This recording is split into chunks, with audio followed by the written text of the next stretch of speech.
Mirëmëngjes tjetër dhe mirë se erdhe to Inside Albania with me, Alice Taylor. This week I have the whole episode dedicated to one special guest, the Prime Minister of Albania, Rama. We will be discussing the Berlin summit, which is set to take place in a couple of days, along with the current situation in Kosovo and Serbia, EU and enlargement, and a few national issues as well. Thank you so much for joining me today. I'm really looking forward to this interview, how the tables have turned, quite literally now, after the podcast I did with you. So thank you and welcome to my podcast. Yeah, you have been a very good guest. I hope to be a very good guest. I'm sure you will be.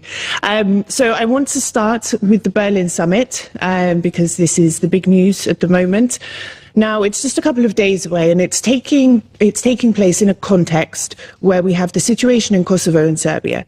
We have lots of problems with the EU enlargement. Is there going to be reform? Are we going to join by 2030? And also this criticism of the EU as well at the moment, in particular how they're handling the Kosovo-Serbia crisis. Are you concerned that maybe some of these issues are going to overshadow what's going to take place or what's supposed to take place on Monday? No, because the way the summits of Berlin process function is very disciplined. It's the German way. So the program has been already drafted long ago. And the day is divided in several parts, and there will be one part for the bilateral issues and neighborly relations, which will be the leaders' lunch, while the focus in the sessions will be on the new economic growth plan for the Western Balkans that will be introduced by Ursula von der Leyen as the result of some long efforts we have done and some talks, substantial talks we have had with Brussels about the need to somehow start and get a bit out of this traditional way of dealing with the accession process, meaning also due to the situations, to the many crises that have hit Europe and us even worse because the member states have support from the European Union, and they can deal with some quite considerable cushions, and give some more instruments to the Western Balkan countries while they are not member states. Because so far the traditional accession talks process has been when you have started the negotiations, or when you are a candidate country, you get access in some tiny programs. And then to get access in the big programs, you have to be member. But it can't be like that. So on one hand, some more financial support. On the other hand, some openings in the free market space, single market space, will help a lot. So this will be the main topic of the day, and I think that this will be a summit where deliverables will be quite important because of that. And then we have also the opening doors for the College of Europe, the Albanian College of Europe, meaning it's the second branch College of Europe, a famous institution, opens a branch. First they opened in Poland, when Poland and others started accession talks, and now they'll open in Albania, and it will help not only Albanian scholars, but also scholars of the region, and even more broadly, to get access to high level of European studies. And I was going to ask, what can we expect concrete sort of to come out of the summit? And you mentioned funding as one of them and other opening doors. Can we be a bit more specific on what we hope to sort of have definitely agreed on after the summit? We have to have definitely agreed after the summit, because we have seen drafts that are more and more, let's say, refined. But I think they are refining still, and for sure, in some days we'll know exactly not only what it will be about, but we'll know exactly also how the mechanism will work. And is a potential meeting between the leaders of Kosovo and Serbia on the table? Is it in the program? Not that we have planned, not that I foresee. Everything can happen, because in such situations when there is also a kind of socializing of everyone, if there is a space, or if, for example, the leaders of Germany and France that will be here will want to talk to them, because they are also the, let's say, co-authors of the French-German plan, which is on the table. Maybe it can happen, but I don't really see it coming.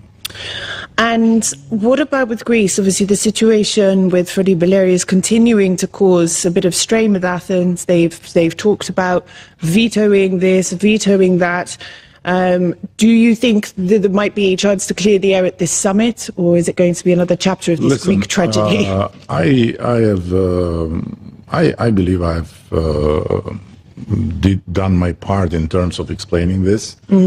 It's not a debate between the government of Albania and the Greek government, as far as I see it, because it's about an issue that is not in the hands of the government of Albania, not in the hand of the executive branch, but it's in the hand of the justice system. So whatever one might say, or can say, or has said, or will say, at the end will not really solve a problem that has to be solved in the path of justice. So matters like, whether he will be able to take his oath, whether there will be new elections, these are not going to be part of... There are different theories about it, but the point is that anyhow this has to be defined by the court of law. Mm-hmm. So far we haven't seen any concrete development that would give indication how this can happen and how we can help, because we would really be keen to help, or we'd be absolutely open to reflect upon if this would have been something related to wrongdoing on our side, or to misinterpretation on our side. But so far, I think this is not for our governments to interfere with in this process. So I have no news. Now, on the subject of enlargement, do you believe there's a real momentum for enlargement now, or do you see a scenario where the Western Balkans will be left standing still, and whether that's due to the fault of the EU not being as effective as they could be, or the member states? Do you see momentum? Are we moving forward? Are you hopeful?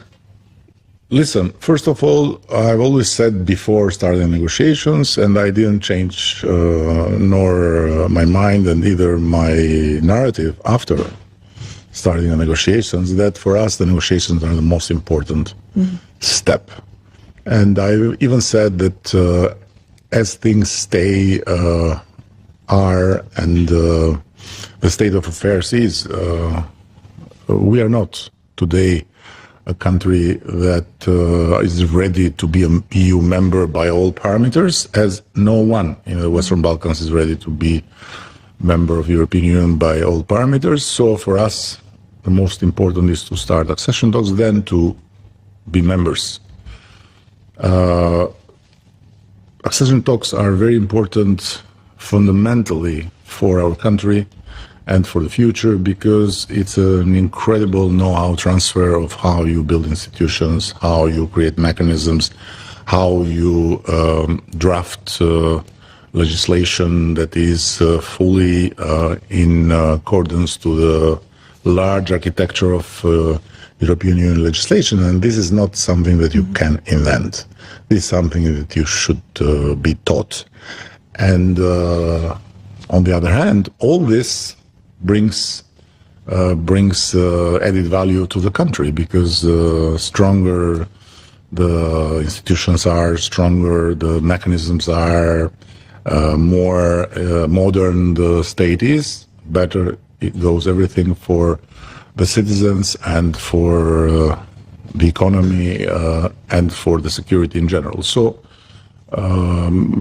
talking about enlargement now, we can speculate, but it's not something for now. So we are focused on doing the best out of the accession talks and learning as much as we can, implementing as much as we can, excel in our homework duties, and then the time for membership will come, and when it will come, we'll have to discuss. Now, we're potentially looking at a situation where Ukraine and Moldova could see EU accession negotiations started at the end of the year. This is something that's possibly on the table. Obviously, Albania and North Macedonia waited a very, very, very long time for this to happen. There is potentially a situation where these countries could be fast-tracked into EU membership, you know, for separate reasons. But how does this affect the Western Balkans, which, as you said, have been stagnant for a while? Progress has been slow. Listen, homework is still being done. I don't have any problem with Ukraine getting candidate status, Moldova advancing, because at the end I know how it works. And on the other hand, it's good for them to have this, boost of confidence, boost of support, more attention, more technical assistance. But I don't see in any shape or form that they can join before us. Mm-hmm. It is not going to happen. It's not going to happen. Okay. Now, another topic which has been discussed a lot recently is talk of EU reform, things like the vote of unanimity, etc., you know, which causes many problems within the EU, and also reform in the context of if the EU is going to enlarge and bring in multiple new members, things have to work a lot differently from the 27 member states that are there at the moment. But the very act of reform with the EU's, you know, opening treaties, etc., is very complicated because a lot of member states are not interested in doing this. Do you see a need for reform? And then, bearing in mind how difficult achieving this reform could be, how does that affect Albania's prospects? Listen, the foundation of this European political community new format is part of it, is part of the need to create a larger room as a community of countries that think alike, that are developed democracies or developing democracies, that embrace all the fundamental principles and values of the European Union. And what, at least in our humble way and from our, let's say, modest angle, we are trying to push is exactly that. And what they are doing with the new with the growth plan for the Western Balkans goes in that direction. It's what I said before. You know, we should have something between the all as a member state and I wouldn't say nothing, but a bit more than nothing, mm-hmm. as not a member state. And so the whole thing can be adjusted in a way that, on one hand, the member states, and especially the old and very well settled European member states, are not nervous about exactly what you said, enlarging a table with more newer democracies, with more present countries, and more headaches when you want to get a vote, because Europe functions exactly with consensus. And on the other hand, this would not do any harm. On the contrary, to our countries, that would somehow enter in a much deeper partnership with the European Union for the time being. And then the future, is becoming more and more unpredictable. Unlike this Russian proverb says, this proverb that says, Russian proverb that says the future is bright and clear, is the past that is unpredictable. While with us in Europe and for the European Union and for the democratic world, the future is becoming more and more tricky. So let's focus on our daily work, and let's think big about ourselves, about our country, and do the best to make Albania a proud member of the community. And then having a formal status or not having a formal status in the member state, it's not for now. I mean, another question for you was going to be, do you see Albania joining the EU by 2030, as Charles Michel said? But it sounds to me like you're not fixed so much on a specific date of joining, but rather the process. Listen, let's be frank and let's be, realistic. Europe functions in a way that the next Commission, the next Council is based on elections, is based on changes. So Charles Michel is a fantastic president of the European Council, but he will not be there next year. The Commission as it is will not be there next year. Does that worry you? No, I'm saying, so, first of all, there is not a decision that, 2030. Secondly, others will come. This will be discussed. So it's good to hear that 2030 might be a deadline, but I'm. You're not pinning your hopes on that date. I have learned in the hard way that deadlines with the European Union are not something that you should really stick your hopes and your wishes, because they change when it comes exactly to the relation with our countries, because for their functioning, it's another thing. We have been told many times, start accession, candidate country next year, and then candidate next year, and then it happened later. And then accession talks next year, accession talks next year, accession talks next year, and then it happened much later, while we have done our homework. Yes.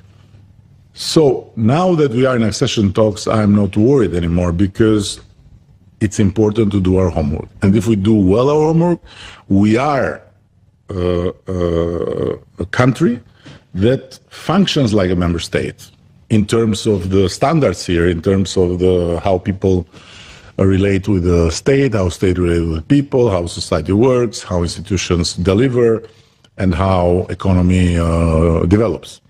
And then the formalization is not something that Charles Michel can decide, or that even all of them today can decide, because things can change. I interviewed Odeta Barbalushi recently, and the message that she gave me was that all these regional cooperation initiatives that are going on act as sort of a training ground for that eventual EU membership. I don't know if training ground's the right word, but to practice cooperation, working together, facilitating. We have to do everything that is doable and everything that is in our hands, and this is also in our hands. A bit less than our home country, but still is in our hands, meaning that there is no impediment from the 27 to create in the Western Balkans a space that functions like in the space of the 27. And this would help a lot in many ways. And this would make us much more ready when we join. So Odeta is the expert here and I'm not, but this is the point. So it's not a training, it's a practical work that brings practical benefits, and we should work for it. Lays the groundwork for... We should work for it. You know, it increases a lot the potential. So it increases a lot the capacity to unleash the potential of our economy. We are very small as markets, and being cut from the European single market, from the European labor market, and staying, you know, in our tiny spaces is far from being a wise thing to do, and is far from being a looking forward way. While enlarging our space by joining with the others, like you did, we can get more benefits. Yes. And by being one space that is integrated economically, is integrated in let's say way of treating exports, imports. Is integrated with no non-tariff barriers and so on, would help a lot. Good. I wanted to ask briefly as well, the Franco-German proposal recently for this reform and this idea of sort of having different groups of membership at different levels, etc. What's your view on this? I mean, I like it. Yes? Yes. Which group do you want to be? No, but it's not. No, but this is not like which group you want to be. This is like starting to structure this big European political community in several spaces, and so you are all together when it comes to security, when it comes to climate change, when it comes to this and that. And then you are not together when it comes to, let's say, currency, when it comes to Schengen, when it comes to, and then this is a flexible, it's not something that is once and forever. So it's much more. So we are together. We are much more together than now if we enter in one space. So it's like entering from the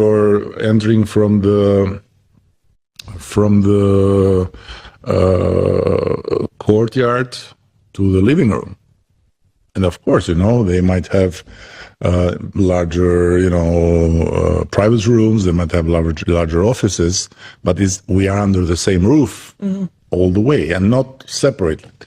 And we would not be any more victims of this separation like we were during COVID or like we were during the big energy prices rise and so on. Okay, now the next topic I want to move on to is one that can't be avoided, is the situation between Kosovo and Serbia, which has given many of us, myself included, many sleepless nights and early mornings trying to keep up with it.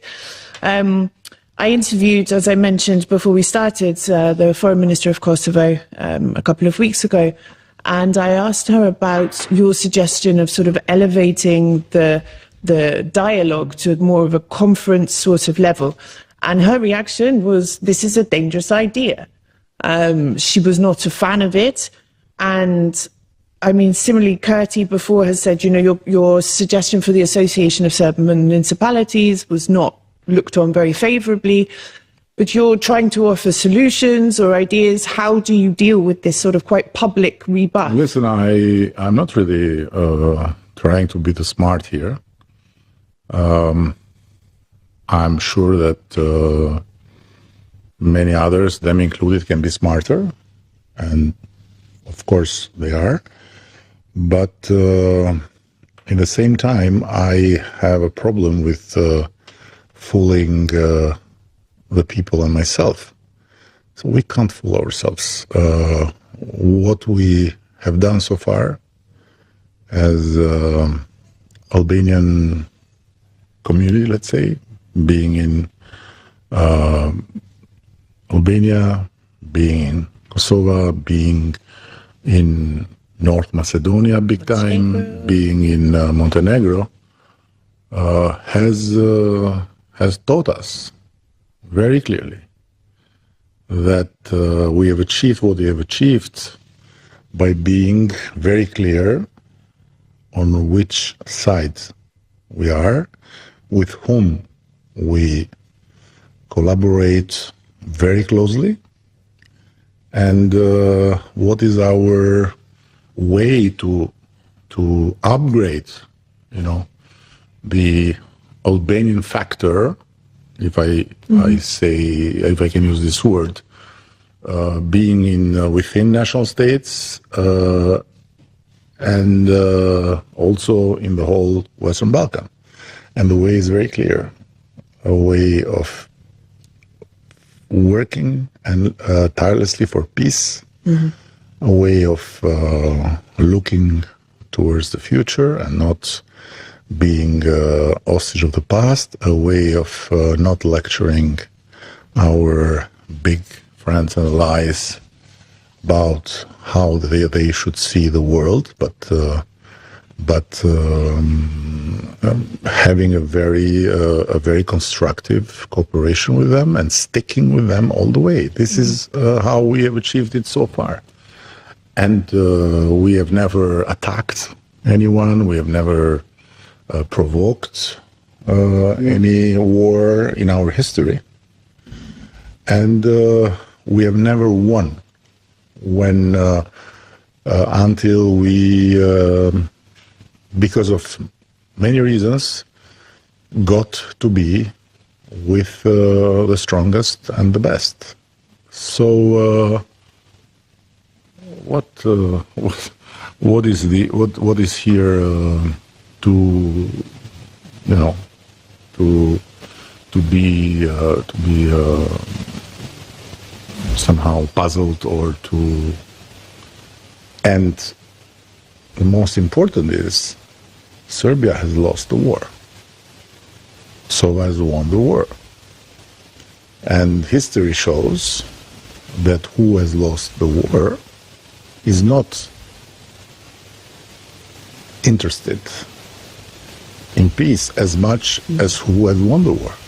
And by the way, the Association of Serbian Municipalities is not nor my idea and either my proposal or my whatever is there, and is becoming more and more like an impediment to go further. And this impediment is harming more the credibility and reputation of Kosovo in the eyes of our Euro-Atlantic community than Serbia. So the idea of the conference is simply to bring what is happening already, because I don't see where is the difference. What is happening already in the never-ending dialogue, two men with two men. Very little progress. In Brussels, in totally another level, with the participation of all the big shots. And with the same agenda, with the same goal, but with a push to sort it out. And I don't know where's the need for this. Where's the terrible part of it? I don't get it. The need for this push with the big shots, as you say, do you think that comes from the fact that we've seen very little progress with the EU-led dialogue, and things have escalated, not at the fault of Kosovo?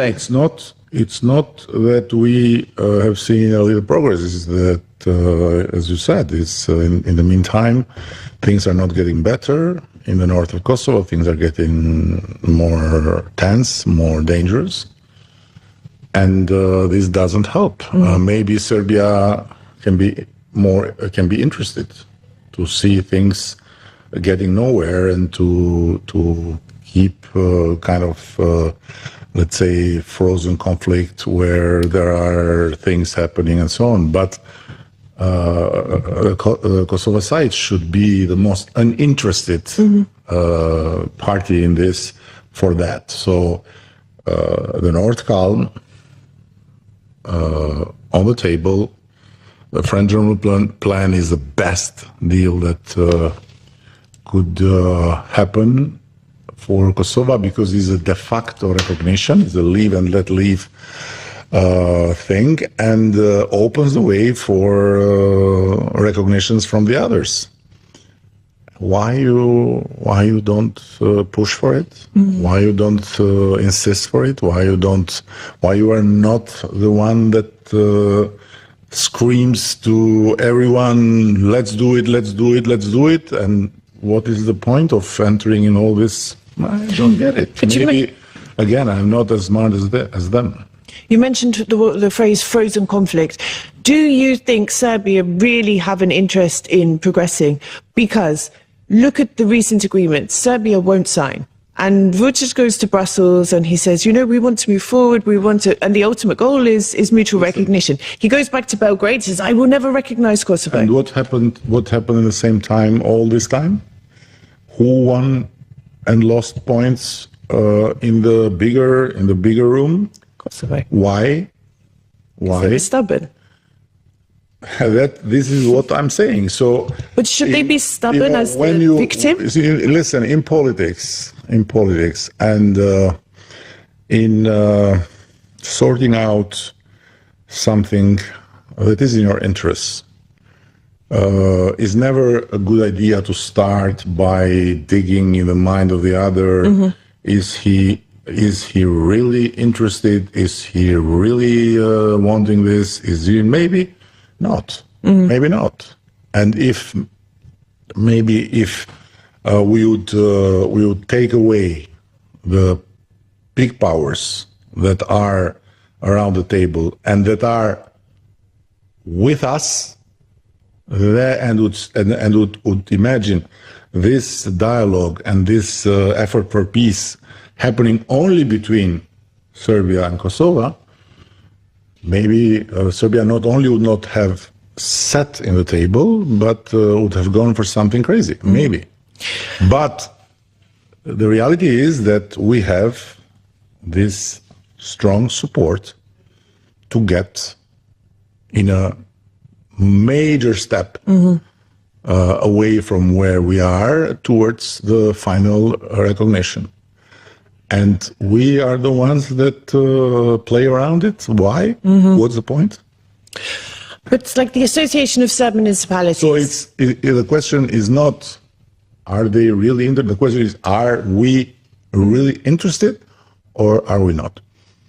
Maybe they are not really interested completely. I am not in their mind, but I respect a lot their brains, and I think that they understand that they are very interested to close it one and forever, and so they should. Then how you close it? By losing your focus and by creating situations, or by helping situations to be created in a way that then you are blocked, or by trying to calm everything, by trying to give something small to get the big thing. I think the second is the way. This is not rocket science. This is common sense. Now, the Association of Serb Municipalities, when we look at that in the context of what happened on the 24th of September, where we now have the government in Pristina saying it was an attempt to annex the north, etc. I feel that gives this association... Annex. Yes, this is, yeah, that they wanted to sort of take over and drive out the police or whatever.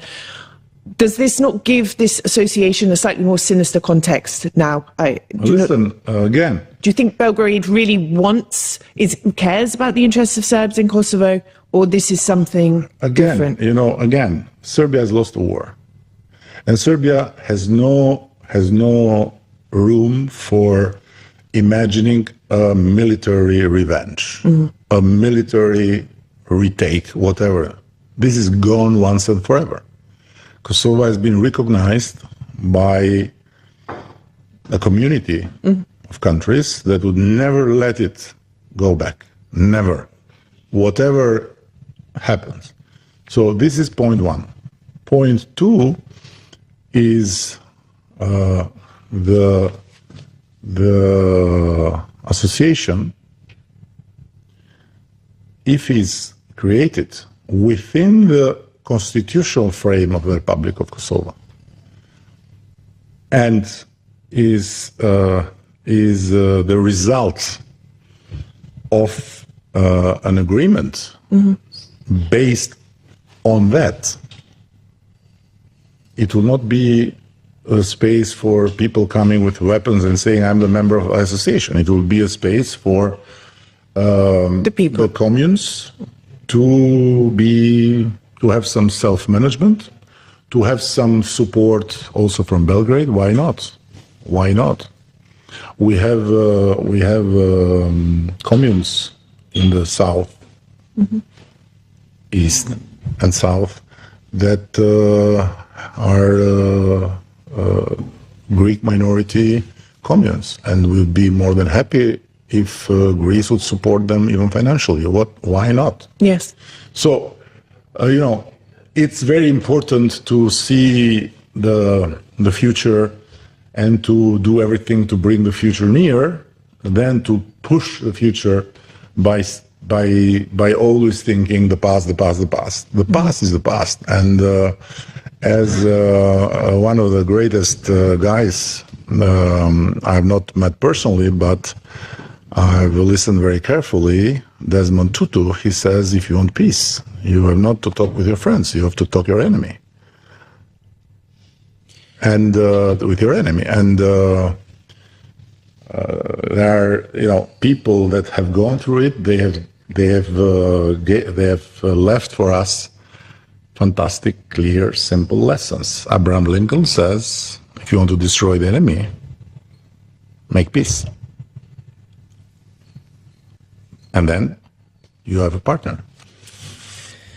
Now, I want to talk about the EU and their approach to this problem. Now, there is no doubt that Kurti has dug his heels in, and you've expressed your thoughts on that. Listen, I'm going to tell you a little anecdote. Maybe you have heard it before.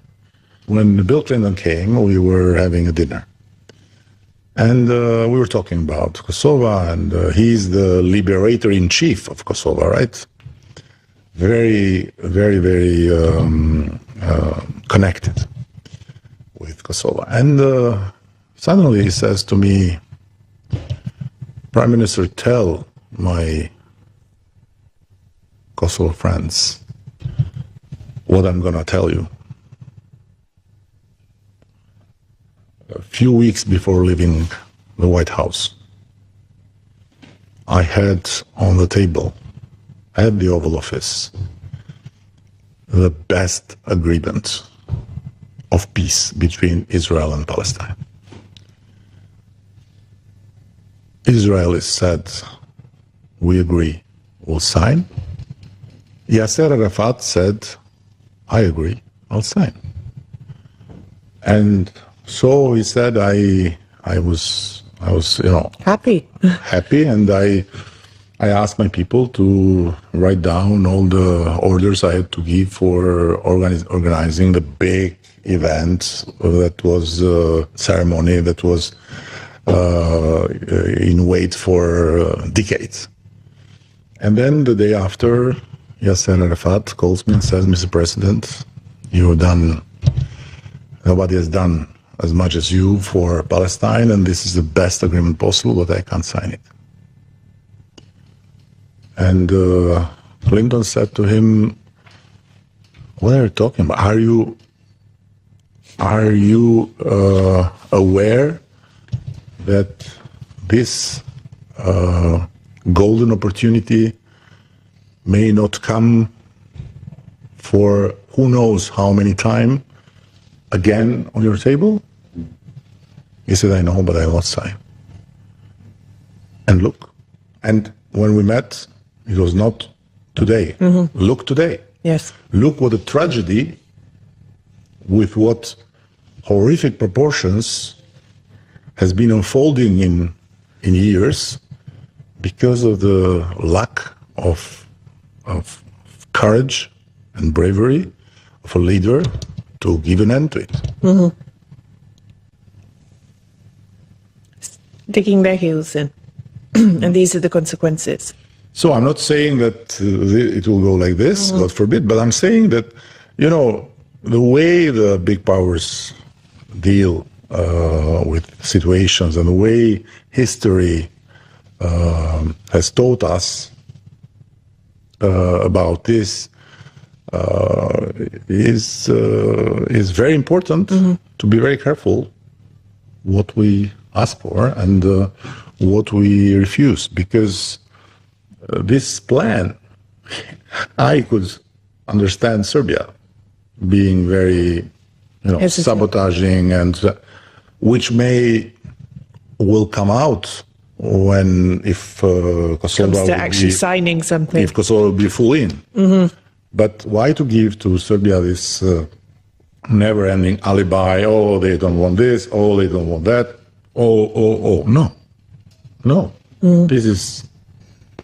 But do you think the EU have really been completely fair in their approach to this? Listen, we had a very heated discussion when this statement, EU statement, came out after the criminal aggression in the north, and it was all about Kosovo. All about. They explained, yeah, but the procedure of the European Union Council is like that, and this has been approved before, so got the okay of 27 before these events happened, so we have to issue it. And we said, yes, but issue it with another statement that will condemn what happened, will condemn the Belgrade behavior about declaring this day of mourning, unjustifiable day of mourning, unjustifiable, and with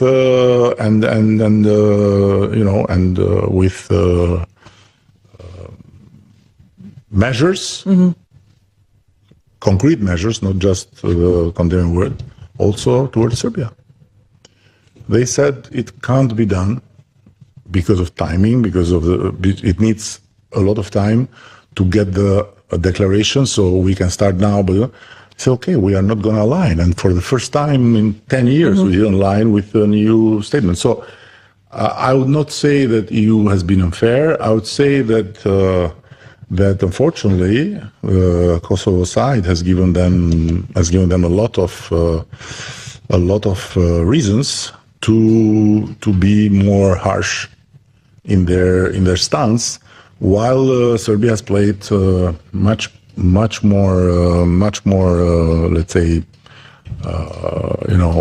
intelligently the game, which is just going on. It's not over. So maybe if the game will be near to be over, Serbia will get crazy. Maybe. But we cannot work on these assumptions. We have to work on our basic interests. And our basic interest, strategic interests, the main interest is peace, to open the way to form the full international subjectivity of Kosovo, and to open the way for Kosovo to be finally recognized. And we have to do everything it is in our hand. And then if things that are not in our hand, that are in Serbian hand, will not go in our way, we have to be patient. Because thanks God, we are not alone, and there is no chance that we are in a fight. I mean, in a big conflict, because then we will be all in, but will not be alone. So we have, and when I say we, I say the Albanian factor, and Kosovo in this case has a very important advantage in this, and is losing this advantage day by day by day by day by day. I think patience is wearing thin with that, and then when something like what happened Listen, in the north happened. Listen, we have seen all the. You have seen. You are. I'm sure you are much more informed about the Northern Ireland peace. Peace agreement. It was crazy, and it was not easy. And everyone. It's still a struggle today. And everyone made an extra mile, and they reached it. We have seen other places. So and what frustrates me and what makes me sometimes, ask myself, what is happening? Are these people fooling the people or are fooling themselves or what? Because as a matter of fact, we have started in this, and we say we, the Albanians, we, the Albanians in Kosovo, we, the representatives of Albania and Kosovo, started in a very, very important strategic advantage. And we are, Kosovo is not keeping the advantage, has lost a lot of the advantage and has weakened its position in the international scene. Table, so in the chess game. I have to ask directly, do you think the Serbian state had a hand or were aware of what was happening or what was going to happen in northern Kosovo? It's not about what one thinks, because what one thinks is always good to be expressed when it is an opinion. But what one thinks when it is about facts, it's always not helpful to be expressed. What is true is that everyone, me included, has doubts. That's why a very thorough investigation is needed. That's why what I would have expected from the Serbian president that day was to say, this is unacceptable. To denounce it. The killing of a policeman is absolutely not acceptable. And I'll immediately call for EU, US, who are the parties that are engaged in dialogue, to join a thorough investigation. And everyone that will come out involved in this, being everywhere, will be punished. This is what has to go on. And an investigation is very important, because as much as we will not have an investigation, everything will be jeopardized, and the process will be undermined, because every side will speculate on and naturally so on what happened. No, put the facts on the table, and this is how it works. Let's see what comes out of it. I think there's a lot more political will needed before we really understand what happened that day. It's an independent investigation from the there's to be interested cooperation parties there, to do it. And of course, in this case, it's not the Kosovo government or Kosovo state that is the problem, because I'm sure they are ready to give everything they have, but it's the Serbian government, the Serbian state, that has to be completely disposal of the investigation. Now, away from this very tough subject and my last few questions, which are a bit lighter, you might be relieved to know. You're now in your third mandate as Prime Minister. If I count. Are you going to run for a fourth? I've never thought in terms of the next mandate. I think only in terms of what's next to be done in the mandate I am having. So I'm not, I never take this kind of decisions beforehand, because life has taught me, sometimes in a hard way, sometimes in the most gracious way, that better have a vision and a destination, but plan and work step by step by step by step, because with what's going on around, with what's going on, we never know. But even without going on around, you never know. This took the wind out of the sails of my next question, which was going to be, after you're done being Prime Minister of Albania, and I ask this because I see how you speak internationally at the EU, at the UN recently. You went viral with your comments with the Russian delegation, which were fantastic. Do you have your sights set eventually outside of Albania? It was the luck of the luck. It was somehow, all the stars became together because the subject was very, very important for everybody. The players were there in the room, so I would never ever otherwise get, and Albania would never ever otherwise get in all the media news of the world. So this was great for Albania. This was fantastic for the name of Albania. But would you like to work one day more internationally? Listen, when I started this journey, I didn't have all my hairs, but I had very few white hairs. So as you see now, to find a black hair in my scalp and around my face is mission impossible. So time goes by, and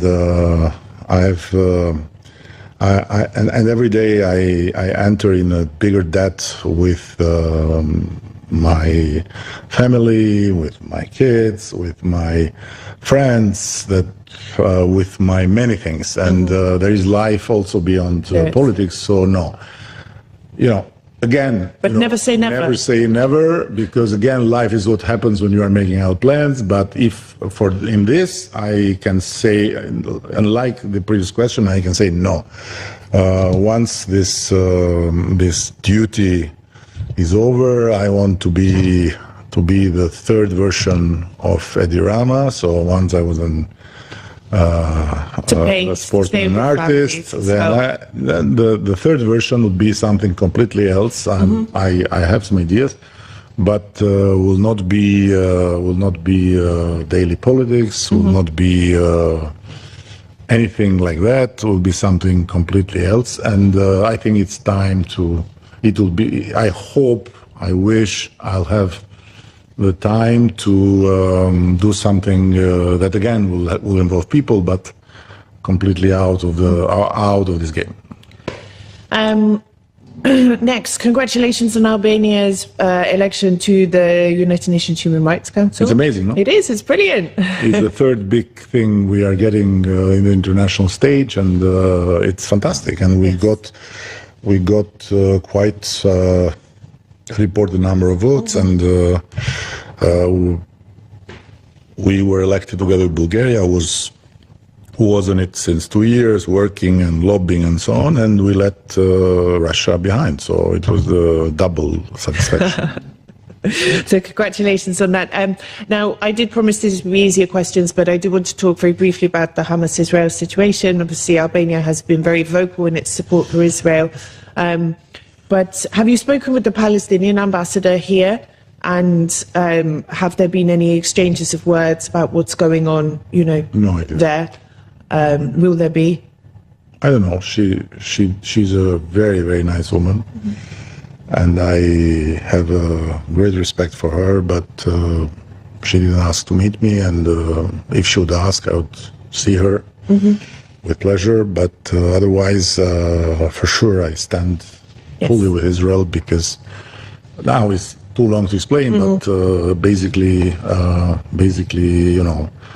terror and terrorism can never ever be normalized by saying, no. And yes, but. There is no yes, but on this. And when one start entering in this from different angles, by different places, should never forget these people fought for thousands of years to get a home and to be back in their home. just so. And of course, on the other hand, absolutely no way to be back in the home and without finding a solution also for the others to have their part in that space and to have their home. By no doubt, but there is no chance that this can be. Chance is because we are a free speech world, but to relativize it, to normalize it, to go on the other extreme, to say yeah, but this and that. No, there is not. The only way to solve conflicts it's to work hard to get peace. Prime Minister, thank you very much. You were a better guest than me, I think. Thank you. Thank you.